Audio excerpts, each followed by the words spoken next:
And the view over the airport, it is an overcast morning. What we could expect through the rest of our day, we have rain and some storms coming in. She has an army behind her. She's got a community behind her. This weekend, as St. Louis City street lamps light up purple in support of Janae Edmondson, local advocates push to make the roads beneath them safer. This is Today in St. Louis, focused on you.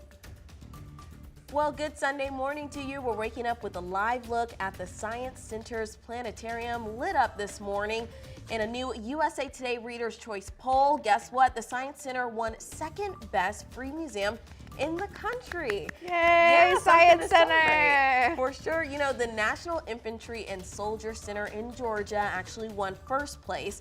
The Science Center also was named 5th best science museum for the second year in a row. Lots to celebrate this morning.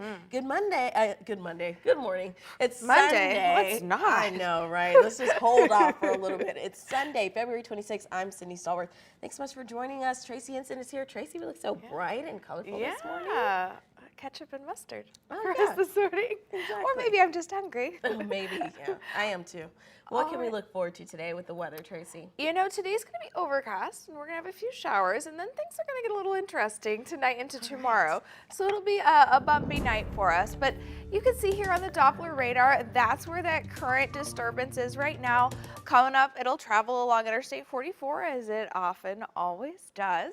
And we're turning overcast. There is some areas of clearing, so depending on where you're waking up this morning, you might have a little pop of sunshine out there. Now, as far as, let's see here, there we go. All right, so let's go ahead and zoom in here. You can see just a couple of our coverage areas just getting hit with a little bit of rainfall, some pockets of moderate rainfall as well. Temperature-wise, it's not as bad this morning. That's thanks to that push from the south, but that push from the south is also what's going to accelerate us into some storms later. 42 degrees, it feels like 38. Winds are out of the northwest at 6 miles per hour. Through the rest of our day today in St. Louis, hey, not bad, we'll take it. Yesterday felt pretty good.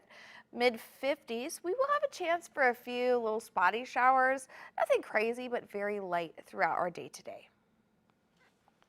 Thank you, Tracy. New from overnight, 4 people are dead and 4 more were hurt in a car accident on Forest Park Parkway in Midtown. It happened around 2 a.m. Now, police say 2 cars collided on the South Grand overpass, causing one to drive off the overpass. The car flipped and landed topside down on Forest Park.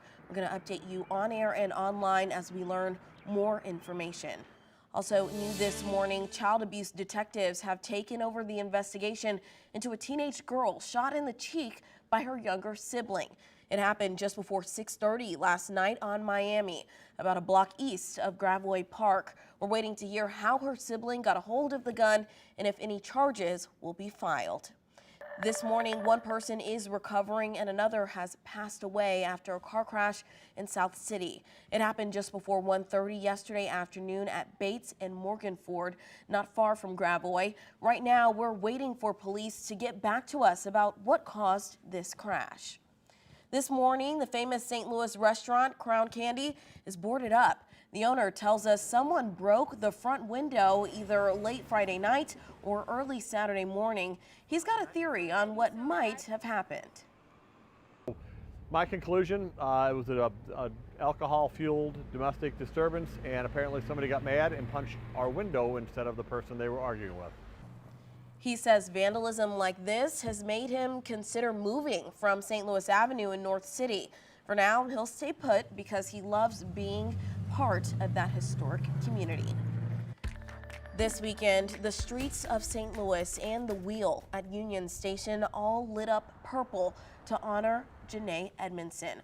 1 week ago, a downtown car crash critically injured her while she was visiting from Tennessee for a volleyball tournament. The tragedy struck a chord with people across the country. Her GoFundMe has raised over $500,000. Our Mercedes McKay spoke with community members showing their support in different ways, from playing the game Janae loves to fighting for safer streets. Inside the Bud Dome Sports Complex on Saturday, Shades of purple could be spotted pretty much everywhere. There's been a message out in the volleyball community across the country to support Janae this weekend. Out on the court, Crossfire Elite players sported the team's favorite color on their shoelaces, in their hair, even with their warm-up t-shirts. I feel like I see a bit of Janae in every girl in the gym, and it really hit hard because it could have been any of our girls. Between every set and every match, the number 23 could be seen on faces, drawn on legs, and throughout the stands. She has an army behind her. She's got a community behind her. A community that's working to better itself.